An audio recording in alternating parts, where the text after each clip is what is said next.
What's going on, guys? It's Nick here, back with another video. A mediocre week for waivers, but honestly, I'd call it above average for week 13. There's really not that much on the high end, but there's a decent amount of lower end options, and realistically, with 0 teams on bye this week, it's pretty unlikely you need that home run at the top of waivers. I'll remind everyone again in this week's rankings video on Wednesday, but there will only be a waiver wire video next week. I can only record on Monday next week, so only gonna be a waiver wire video. However, the website will be 100% free starting next week, starting on Tuesday of next week through the Super Bowl.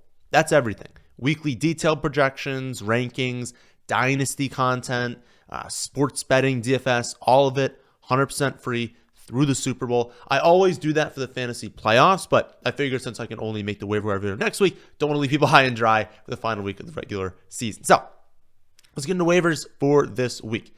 For running back, mostly just handcuffs. Look at that free handcuffs page on the website. I'll update that later today. Beyond that, I'd consider McNichols and Chris Rodriguez this week. I think they're the top options. We have Brian Robinson Jr. leaving early with the ankle injury. We don't really know the severity of that. And so if he ends up playing this week, McNichols, Rodriguez, they're going to be nothing. They're going to be wastes of ad. But I think for the potential that he is out, because we know Eckler is also going to miss. He was taken to the hospital after a pretty scary concussion. So if he's not going to play, it is the Sunday game, so it's not the Thursday game, not Friday, so they have a little bit more time. But Eckler's not going to play this week. I don't think Brian Robinson Jr. is going to play either. So we're probably going to get McNichols and Chris Rodriguez as those two backs. I think they did end up cutting Rodriguez, but he'll be back on the team.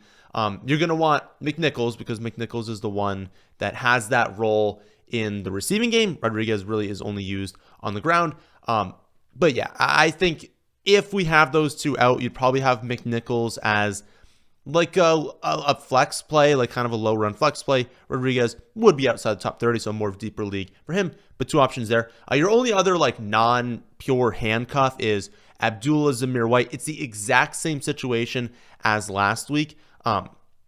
Whoever starts is interesting. If Madison is back and he starts, he's interesting. If Zamir White is back and he starts, he's interesting. If Abdullah is the only one healthy, he's interesting. It's just we don't know. And so if we still don't know, our lean is that maybe White and Madison don't play again this week, and you can add Abdullah if no one did it last week. You can start him. He looks pretty decent this last week. But again, we don't know. It's too far out to really know. I will say, though, brutal matchup at Kansas City. So if you were on the fence and you're like, I don't know if I want to go after these guys, again, at Kansas City is horrific. You're not going to really want to be playing them this week, but better matchups beyond that. So that's why I kind of listed Zamir, because a lot of people have cut Zamir. If Zamir does return and Madison is kind of still out with the injury, after this week, they have the Bucks, the Jaguars, and the Saints. Well, those are 3 actually fantastic matchups for running back. So it's not as much a this week play, which is why I feel like I'm not as interested in Abdullah, because I do think someone's going to return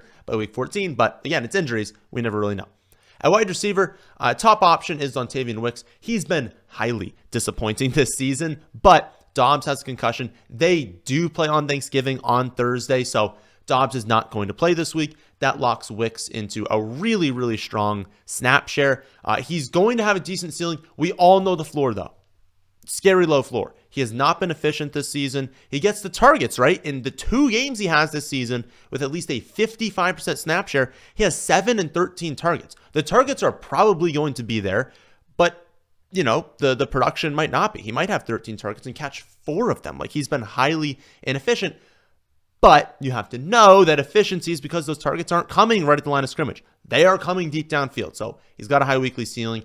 Again, no one's on bye, so it's unlikely you're oh, I have no one to start. You have your whole roster to go after. But he is someone that'll be pretty interesting in the flex spot this week. So if you want to go after him, I definitely think that's a good idea. Behind him, honestly, there's a pretty big drop down to everyone else. I would say this next trio, worth throwing a couple percent of your fab at. If you are a waiver claim 4+, and you're I don't even know, I'm waiting for it now. Can I just add someone who has some sort of ceiling potentially? I think it's Legette, Noah Brown, and Vele. Apparently, I've been saying Vele. Apparently, it's Vele. Legette, I would say in that order, though, too. Legette, Brown, then Vele. For Legette, I'll be honest. Bryce Young, still don't think he's going to be some amazing quarterback long-term. He's actually looked half decent recently. You've also got Legette playing over 90% of snaps. It was like 98% 2 weeks ago, maybe 94% last week. He's getting like 4 to 7 targets each week, so that's not amazing. Doesn't have a massive ceiling, but he has some decent matchups coming up. He's someone that they're going to want to develop, right? He's not an older player. He's obviously their rookie, right? They spent a lot of draft capital to get him, and so they're going to want to develop his chemistry with Bryce Young. So he's going to be out there, even when they're losing in games, even when, they're obviously done for the season, right? They're obviously not making playoffs. Like, he's not going to be someone that they like bench later in the year to try and get some more snaps. He's the guy they're trying to get snaps, so I think he's going to have some upside going forward. Again, he hasn't shown much of a ceiling, but I don't think he's like dust. Again, he's not a prospect I personally would have gone after as early as they did, but as long as he's having a terrible rookie season, I think he can be okay the rest of the season. More of a deeper league one. I think for these three, though, like if you're an 8 and a 10 team league, you probably don't have to go after these guys. I would say more in like 12 team league plus. Noah Brown, though, next up, he's actually out-targeting McLaurin in 4 straight games. We talked about last week, it was 3 straight, made it a 4th straight this week, had 10 targets, averaging 7.3 targets per game. Over the last 5 weeks, hasn't shown a ceiling as well. But of course, that makes sense, right? If there's a player who's shown a significant ceiling over the last month, they're not on free agency, right? We're in week 14. We're looking for players who are getting some sort of targets. 7.3 targets per game is pretty solid. Tough matchup, though. This is the tough part. Bad matchup against the Titans this week. Then he's on bye. So he's not even someone you can go after and say, oh, maybe he's there for like that massive bye week, because I think there's another 6 teams on bye in week 14. He can't even really help you then, so that's not great. I wouldn't go after him too aggressively. And then Devon Vele. I hope they keep using him once Reynolds returns. That's one risk. I think Reynolds probably returns from IR this week. There's a risk that Reynolds takes a lot of snaps from Vele. But he's been productive when given opportunity. 78% catch rate in the season. In the games where he has at least 45% snap share, his target counts are 8, 6, 9, 4, and 5. Like, he's been decent. He's commanded targets. He's been efficient with those targets. One note for the Dynasty crowd. So I added him earlier in the season because I liked how he looked in week 1. I was like, he's a rookie. We've got, a decent head coach. We've got a developing young rookie quarterback. Maybe there's something here. I did not realize this man is turning 27 years old in 2 weeks. So he is a rookie. He is 5 years, more than 5 years older than Malik Neighbors. So it doesn't matter at all for the redraft crowd out there. I just thought that was absolutely wild. Like, the man is a 27-year-old rookie wide receiver. But anyways, again, I think he's good. No real ceiling. Definitely more of like a full PPR guy. But if you are in a deeper full PPR league, I do think there's a chance. Like, Sean Payton does really like this kid. I think there's a chance that like rest of season, he actually does maintain a decent role and get you some sort of production, especially if you're in a deeper full PPR league that has like 3 wide receiver, 2 flex spots. You need a lot of those players. But he's another one. Week 14 bye, so can't help you then. Other than those guys, it'd be dart throats. Do you think that MVS, Marquez Valdes-Scantling, is going to continue his long touchdowns? I'm personally not going after him, but if you think he can, you think he's a new Rashid Shaheed, or at least they're using in that role, go for it. Maybe Trey Tucker, 7 for 96 and a touchdown this last week. Also, you had Desmond Ridder come in late in the game after the injury to Gardner Minshew. Minshew's done for the season. I don't think Aiden O'Connell is going to be back this week, but I guess check that. I think they're going to go with Ridder moving forward. Ridder did hyper-focus on Trey Tucker. It's not obviously a large sample working with there. The odds are he's also going to use Bowers. He's going to use Myers, right? But there's a chance he does something. Unfortunate again, though, at Kansas City. Terrible matchup. And then you have Nick Westbrook-Akine. Do the touchdowns continue? Basically, scored a touchdown in 5 of the last 6 weeks. Not 5 touchdowns in the last 6 weeks. 5 of the last 6 weeks, he has scored a touchdown in that game. But he also has 0 games with 7 or more targets on the season. Truly touchdown or bust. But the touchdowns have been there. So if you want to try and ride the hot streak, definitely go for it. Personally, I'm not going after MVS. I'm not going after Nick Westbrook-Akine. I probably won't go after Tucker. I do have him in Dynasty, so it would have to be in another league, and I don't think I'm going to. But again, if you're in a deeper league, I can see it a lot more with him, and I can see a lot more with all these guys if it's a deeper league. For tight end streaming, there's not much new. I mean, I would assume Taysom Hill's already rostered, but check that. If no one wanted to go after him last week because he was on bye, definitely go after him. I'd also assume in most leagues, Jonnu Smith is already rostered, but especially in like 8-10 team leagues, he definitely might not be. If he is available, definitely a great target to go after. They're designing plays for him. So that's the one thing. For some tight ends, when they spike in targets, it's just because they got dump offs. It's just because of like, garbage time late in the game. Was not garbage time. This was early production. This was early schemed production for Jonnu Smith. That is the best production we can ask for. Strong red zone role. When they got into the red zone, they were scheming plays for him. Like, he could have had an even bigger game. If this game was remotely close late, he could have gone off. He did go off in general, but he's been fantastic. 6 for 101 and 2 touchdowns 2 weeks ago. 9 for 87 a touchdown this last week. I haven't run the position reports. I do that on Tuesday, but he was a 10-11 in expected points per game going into this last game. He's definitely top 10 now. He could crack in to the top 7.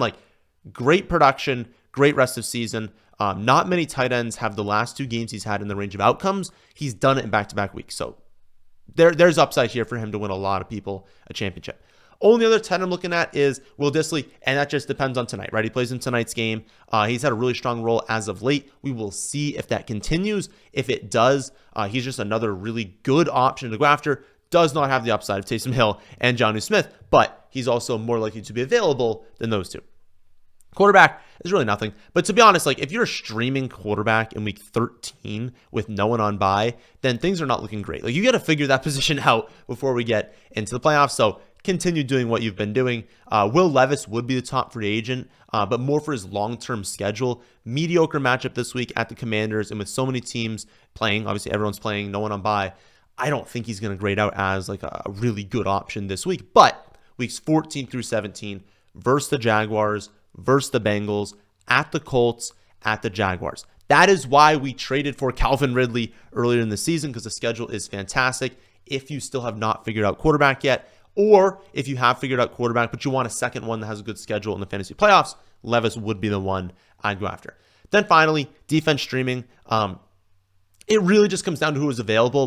There's so much variance between leagues. I just wanted to list a lot of decent options. So I'm not listing anyone who's rostered in more than 80% of leagues, because that's pretty unlikely they're available. But in my opinion, among people rostered in less than 80% of leagues, order this week.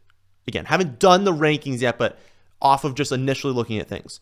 Cowboys versus the Giants, Commanders versus the Titans, Broncos versus the Browns, Colts at the Patriots, Jets versus the Seahawks, Texans at the Jaguars, and then Seahawks at the Jets. I feel really good about the Cowboys versus the Giants. They're available in a decent amount of leagues because they had a stretch there where they weren't that great. They're getting more healthy. They'd be my top target. As we discussed last week, Tommy DeVito is awful. He takes 1 million sacks. He's just not a good quarterback, so it's a great spot for Dallas. And then Will Levis, I know I talked to him a second ago, but he still takes a ton of sacks. They throw the ball a lot. That's why we like him in fantasy, but that leads to sacks, that leads to potential turnovers, potential touchdowns. It's a good spot for the Commanders as well. I think Dallas, Washington, Denver, and Indy. I feel like those are the 4 clear best streaming options. Definitely possible that 2 or 3 of them are already rostered, but I think given that 4 for most of you, one of them is probably available.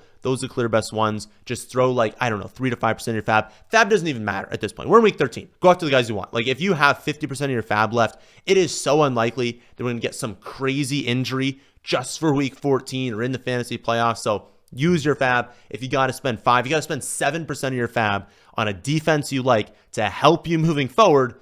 Do it. There's no reason rostering this much fab moving forward. So that's how waivers are looking this week. Again, the site will be 100% free starting next Tuesday through the Super Bowl, but there will be no videos after the waiver wire video just for next week, of course. So next week, only waiver wire. There won't be the rankings or Underdog video, and then I'll come back and I'll do videos the week after. This week, also Wednesday videos. Keep an eye out on that. That, my friends, is the end of this one. And thanks for watching.